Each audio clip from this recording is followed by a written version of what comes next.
வகானு யத்தகூன்.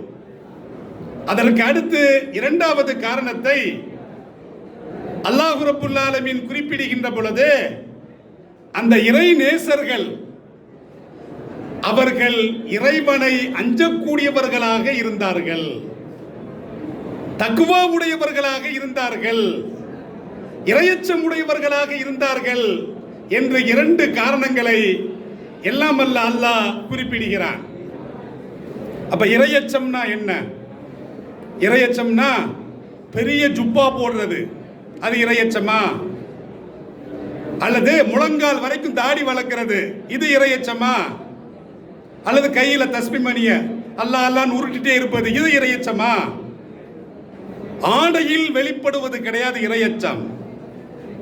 இறையச்சம் என்பது நமது ஆடையில், நமது ஜுப்பாவில் கிடையாது. இறையச்சம் என்பது தாடியில கிடையாது. இறையச்சம் என்பது பாடியில கிடையாது.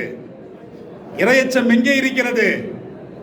நபிகள் பெருமான் ஸல்லல்லாஹு அலைஹி வஸல்லம் அவர்கள் சொல்லுவார்கள், அத்தக்வா ஹாகுனா. நெஞ்சை பார்த்து சொல்லுவார்கள், 3 தடவை சொல்லுவார்கள், அத்தக்வா ஹாகுனா, அத்தக்வா ஹாகுனா, அத்தக்வா ஹாகுனா.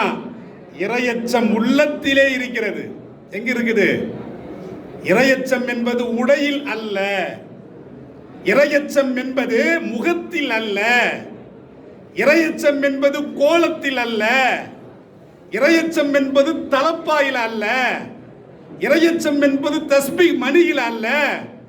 இறையச்சம் எங்கே இருக்கிறது? உள்ளத்தில் இருக்கிறது.